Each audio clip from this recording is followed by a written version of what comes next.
The taxi stopped in front of the black iron gate. The driver refused to go further. He only pointed at the crumbling path that led to the mansion and said, "This is as far as I go." The woman stepped out holding a single bag. Her name was Ava. She was 25 with dark eyes that had seen too many funerals in the last year. Her aunt left her this old forgotten place after she passed. No one else in the family wanted it. The townspeople whispered about it. Some even crossed themselves when they heard the name Blackridge Manor. Ava wanted truth, not stories. The gate creaked when she pushed it open, and the wind whispered through the dead trees as if warning her to turn back. But she didn't. She followed the stone path, her boots crunching on dry leaves. The air grew colder with every step toward the front door. The mansion rose in front of her, like a beast made of rotting wood and shattered windows. Ivy crawled up its sides like veins frozen in time. She pushed open the heavy door. It groaned like something waking up, and the smell hit her like a wave. Not dust, not mildew, but something sweet and rotting, like perfume over decay. She covered her nose and stepped inside. The floor was thick with dust, but there were footprints. Already there, fresh human footprints leading into the hallway. She blinked. Maybe the realtor, she told herself, but her skin crawled as she followed them. Hallway was long and narrow with broken picture frames hanging crookedly on the walls. Most of the faces in the portraits had been scratched out, and her breath caught when she saw one near the end that looked just like her, but the name below was too faded to read. A cold breeze moved past her like someone brushing by. She turned quickly. No one was there. She moved deeper into the mansion, drawn by the footsteps. They led her to the main living room, where a grand piano stood covered in a white sheet. She stepped closer and lifted the cloth, revealing the polished surface. Someone had cleaned it recently. She touched one of the keys, and it gave a low note that echoed through the house. Then suddenly, 3 keys pressed down on their own, playing a broken melody. She stumbled back, heart racing. The sheet fell again, covering the keys like a coffin lid. There was a mirror on the wall beside the piano, and in the reflection, she saw something behind her. A woman in a long dark dress standing at the bottom of the staircase. Her face was pale, almost glowing. Ava turned around fast, but no one was there. She looked back at the mirror. The woman was gone. She ran up the staircase, her breath shallow. The wooden steps screamed under her weight, and the scent from before grew stronger, sweet, rotten, almost sticky, like something had died but been perfumed. She followed the trail into a room with a locked door. It looked like a nursery, faded wallpaper with stars and moons. A rocking chair moving slowly back and forth. Though there was no wind, she touched the doorknob, cold like ice, and it clicked open. Inside was a small room with a crib, the walls covered in names carved with something sharp, names over and over again, like someone had tried to remember something but forgot every time. In the center of the room was a stuffed rabbit, its fur yellowed with age and one glass eye missing. Ava picked it up, and the room seemed to shiver around her. Then she heard a soft cry, not a baby, but a woman, soft, broken, muffled through walls. She turned to leave, and the door slammed shut behind her. She pulled it open. It didn't budge. The crying grew louder now. From inside the walls, she pressed her ear to the wood and felt warmth pulsing behind it, like something was alive back there. Her fingers ran across the wall, and she felt something strange, a small gap. She pressed it, and a panel popped open, revealing a dark tunnel leading into the walls of the mansion. She hesitated, but the crying continued, and it sounded familiar, like someone she knew, like her aunt. No, it couldn't be. She took her phone, turned on the flashlight, and crawled inside. The tunnel was narrow, tight, and the walls seemed to breathe. The scent was overpowering now, and shadows danced in her light. Though nothing moved, she heard whispers, names repeated over and over again. Ava, Ava. The voice was her own. She reached the end of the tunnel and found a small chamber. Inside was a chair and a mirror, covered in black cloth. She pulled it off and stared, not at her reflection, but at a woman tied to the chair, eyes wide, mouth open, in a silent scream. It was her. She stumbled back, dropped her phone. It clattered and went dark, and then a voice spoke behind her, cold and close. Finally came home. The room that watched. Ava could not breathe. She pressed her back against the cold tunnel wall, but there was no escape. The voice echoed again, soft but heavy like smoke through the dark air. "You finally came home," it whispered again and again until the words felt like they were inside her head. She reached blindly for her phone. Her fingers found it. The screen cracked, the light flickering, as if afraid to shine in this place. She pointed it toward the chair. The woman was gone. The mirror now showed something else, a hallway one she had not seen before. Candles lined the walls, and the floor looked like it was made of glass underneath it. Something moved, slowly like shadow swimming in dark water. Ava turned around. The tunnel behind her was gone, sealed, as if it never existed. She stepped toward the mirror and without thinking, touched the surface. It rippled like water and pulled her in. She landed hard on cold tile, surrounded by silence. The hallway from the mirror was real, and around her the candles burned with flames that never flickered. She looked up and saw her own reflection in the glass floor, but it was smiling while she was not her. Heart pounded, she ran forward, not knowing where it led, only that behind her something had begun to follow. The walls closed in with every step. She took in the light, dimmed, the candles going out one by one. A voice spoke again, this time not behind her, but inside the walls. "Tell us your name. Tell us your truth." She ignored it. She kept running until she reached a door carved with hundreds of tiny eyes, each one blinking. As she touched the handle, the door creaked open, and she stepped into another room. It was a library, but not dusty and old. This one looked clean. Untouched rows of books that hummed softly as if alive. She took one from the shelf and opened it. It was full of photographs, every one of her, as a child, as a teen, as an adult. Some moments she remembered, some she did not. One showed her sleeping in her apartment. Just last week, the angle suggested someone had been inside her room watching. She dropped the book. It vanished before it hit the floor. The shelf behind her twisted and changed, revealing a hidden staircase leading down blood-red carpet, leading the way. The scent returned, that same sickly sweet rot that coated her throat. She had no choice. She stepped down each stair, echoing like thunder in her bones. At the bottom she found a ballroom, but the windows were covered in black drapes, and the chandelier hung tilted, barely holding on. In the center of the room were people, but not alive. They stood frozen in place, wearing old clothes from different eras, faces pale, eyes shut, some missing parts of their limbs or heads. Ava stepped closer and realized they were all made of wax or something close to it, and yet their skin seemed to breathe. She turned to leave, but the door vanished in its place. A mirror appeared again, this one large, stretching from floor to ceiling. Her reflection looked normal, but beside her stood a man, tall, wearing a black suit, face wrapped in cloth, only eyes showing hollow and endless. He reached out. She screamed and turned, but no one was there. One of the figures in the ballroom moved just slightly, its head twitching toward her. Its eyes opened slowly, and tears of black ran down its cheek. It mouthed a word, "Help." Ava backed away. The others began to stir heads, turning, bodies twitching as if waking from a long sleep. One by one, their mouths opened in silent screams, hands reaching out, not to hurt, but to beg. She ran past them, heart slamming in her chest, toward another hallway that appeared at the far end. It twisted and pulsed like a living thing, walls wet to the touch, floor sticky with something she refused to name. At the end, a door made of bone waited. She pushed it open and entered a room made entirely of mirrors, all showing different scenes.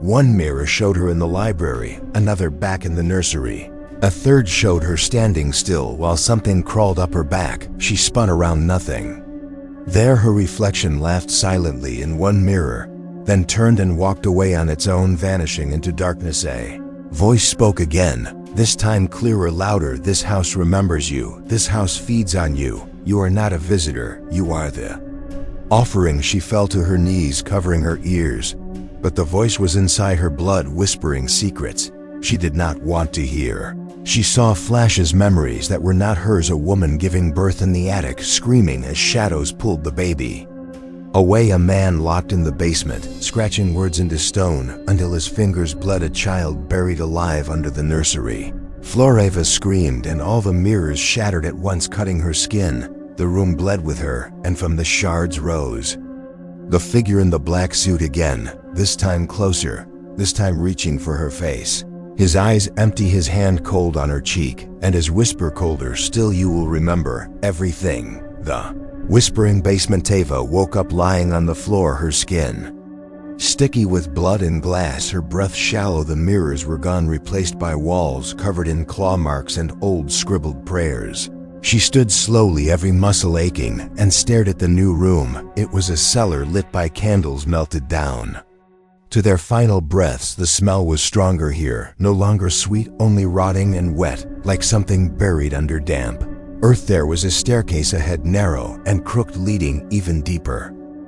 She had no choice. Her legs moved on their own, as if something inside her had surrendered. The air grew colder with every step, and whispers clung to the stone walls, hundreds of voices speaking at once, some crying, some laughing, some begging for help. As she reached the bottom, the floor shifted beneath her like something breathing under the stone. She stepped into a chamber filled with old furniture covered in sheets, each one shaped like a person sitting or standing, some tall, some small, none moving until she walked past. Then one chair shifted slightly.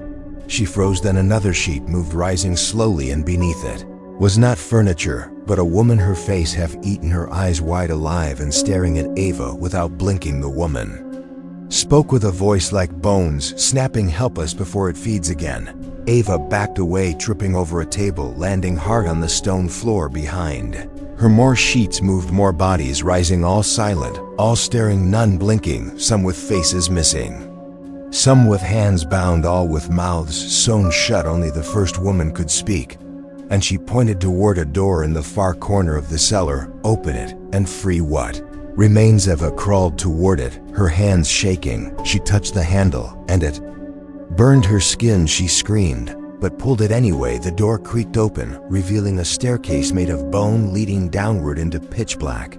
She stepped in the stairs, crunching under her with every step, until she reached the bottom, where a pool of black water waited, still as glass. She saw her reflection in it, not her face, but the figure in the black suit watching her from beneath the surface, its hands pressed against the water, as if trapped. Its mouth moved silently, but she understood the words, "I am you." Ava turned to run, but the staircase was gone, replaced by stone walls, closing, and the water began to rise, filling the chamber around her, fast, cold, and thick. She swam upward, fighting panic, until her hands touched a hatch above. She pushed it open and crawled through, gasping for breath. She was in the nursery again, but it had changed. The wallpaper peeled, revealing symbols burned into the wood. The crib rocked slowly on its own, and a small shape lay inside, wrapped in cloth. She approached, heart thudding, and pulled the cloth back, revealing a baby made of wax, eyes open, mouth screaming without sound. Suddenly, a woman appeared in the corner, her body broken, legs twisted, head drooping to one side. She crawled toward Ava, whispering, "He took my child, he takes all of them." Then she vanished into ash, and the room went silent until the walls began to bleed, thick black liquid oozing from the cracks, filling the floor. Ava ran, slipping down the hallway, back into the heart of the mansion, where voices grew louder, chanting her name over and over again. She entered the main hall and found herself face to face with a large door she had never seen before, carved with hundreds of names. Her fingers traced them and found her own near the center, carved deeper than the others, blood still fresh. She pushed the door open and stepped inside. Room was a grand dining hall with a long table set for a feast, but every seat was occupied by a rotting figure, eyes wide, mouths open, each holding silverware and hands of bone. At the head of the table sat the man in the black suit, now uncovered. His face was her face, twisted and smiling with eyes that held nothing but darkness. He raised a glass and spoke in her voice, "Welcome home, Ava. You were never meant to leave this house, remembers you. This house made you, and now you are part of it." He stood, and the others stood with him, and began to chant her name again, louder and louder, until the walls cracked and the ceiling began to fall. Ava screamed, but no sound came from her throat. She turned to run, but the floor gave way beneath her, and she fell into darkness again, tumbling through shadows and voices that laughed and cried and screamed, until everything went silent.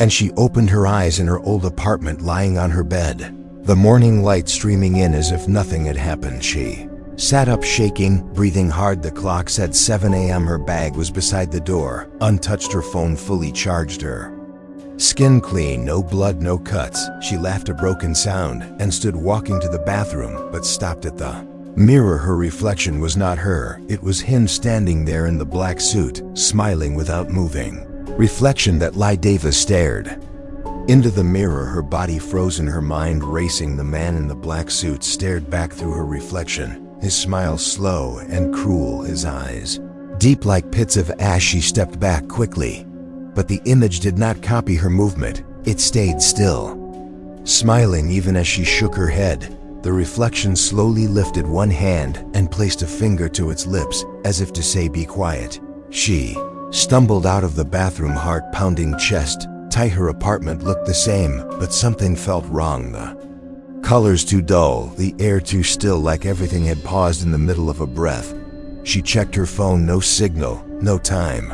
The screen stuck on 7 a.m. She tried turning on the TV. Nothing happened. She grabbed her bag and ran to the front door, but when she opened it, she was back in the mansion. The hallway stretched before her, long and dark, with portraits watching her, eyes painted wide, mouths slightly open, each one breathing softly. The air smelled of candle smoke and cold flowers.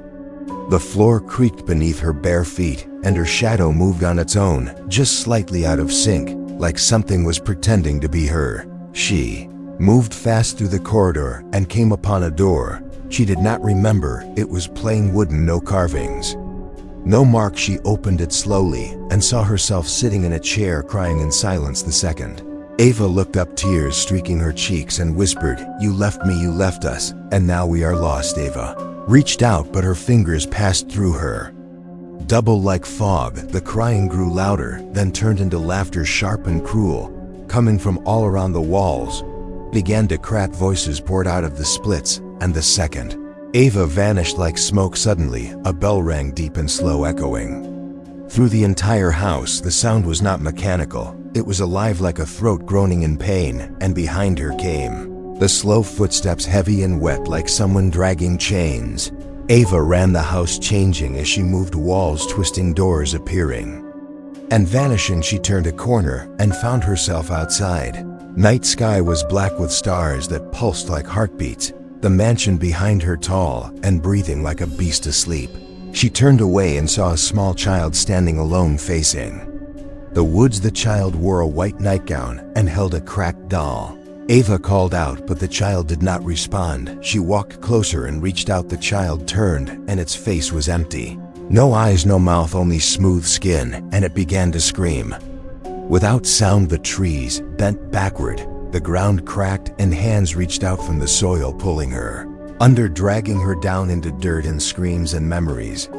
And then everything stopped. She opened her eyes and was sitting at a table across from the black-suited man again. This time he was holding a book, the same book from the library. He opened it and spoke. "Your story is unfinished. Your truth is hidden. You were brought here not by death, but by denial." Ava asked, "What do you mean?" And he closed the book slowly with a voice like thunder. "You never left this house, Ava. You died here. You were born here. You belong to its walls." She shook her head no, but the memories returned like blood rushing back. The sound of a woman screaming, the flash of a fire, the feel of small hands covering her ears, her aunt standing over her, saying, "You must forget. You must never remember." She had not inherited this place.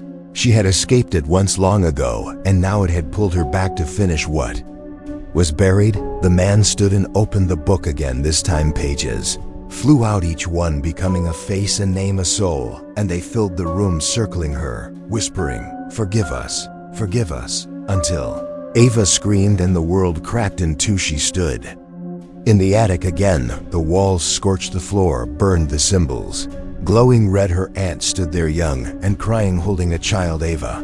As a baby, she placed the child in a circle and chanted something old, something forgotten, and a shadow rose from the floor to claim the child, but her aunt screamed and threw herself in its path, and the shadow consumed her instead.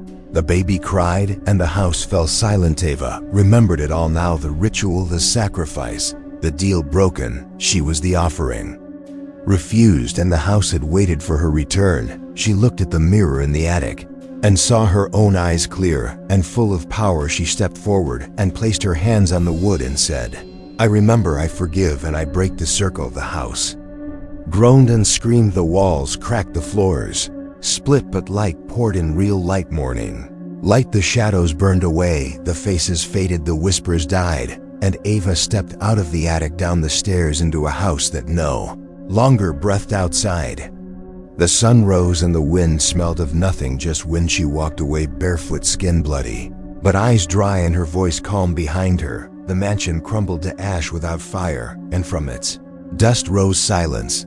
The last door Ava walked through, the dust, her steps light, the weight of the house gone from her shoulders. The sky above was blue for the first time in what felt like years. Her fingers brushed the tips of dry grass as she moved away from where the mansion once stood. There was no wind, no birds, only a silence that felt clean, like the world was waiting for her to speak again. She reached the edge of the hill and sat down, knees pulled to her chest, looking back at the field of ash behind her. Nothing remained, not the gate, not the trees, only a small silver key half buried in the soil. She reached for it, and as her fingers touched the metal, her body shivered.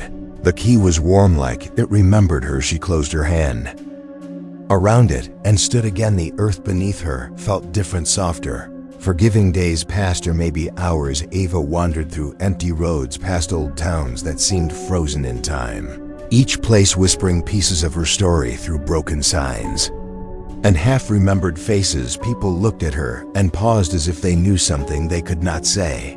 She spoke little, but listened always for voices in the wind, for the sound of the man in the black suit waiting in the corner of her mind. She reached a town with no name, where the buildings leaned like tired men and the streets were quiet as sleep. There was an inn with a single light on. She stepped inside, and the old woman behind the counter did not ask her name, only said, "You are the last," then handed her a rusted key and pointed upstairs. Ava climbed slowly, the walls lined with mirrors, all covered with cloth except one. She paused before it and saw not herself, but her aunt, smiling, young, alive, standing in a garden of roses. Ava touched the glass, and the image rippled, then vanished behind her. The door to her room opened with a long sigh. She stepped inside and found nothing but a bed, a chair, and a mirror on the far wall.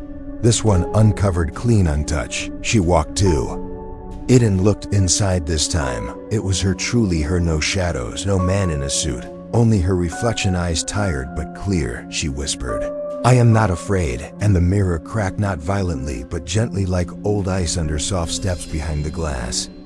Something moved, a light, a figure, not dark, not cold, but warm, familiar. It was the child, the one from the attic, the one who had screamed in silence.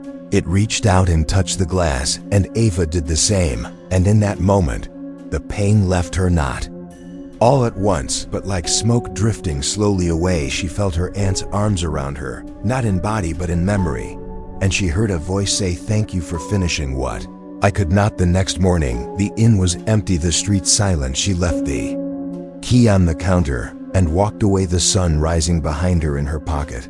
The silver key burned again, not with pain but with promise. She followed the road until it ended at a gate, tall and made of wood, marked with carvings she could not read, but understood somehow. She unlocked it with the silver key and stepped into a garden filled with white flowers, each one glowing faintly like stars fallen to earth, and in the center stood a door, not attached to any wall, just standing free. She approached, and the air grew still. The scent of the house returned, not rotten, but clean, like it had been washed in light and memory. She touched the door, and it opened, not with fear, but with peace, and she stepped through into a place she had never seen, but always known. A field, a tree, a stream, voices laughing in the distance, faces of those she had lost waiting with smiles wide and open. She walked toward them, arms ready, not to fight, not to run, but to live. And the house, the mansion, the mirrors, the shadows, they did not follow, for she had faced them, accepted them,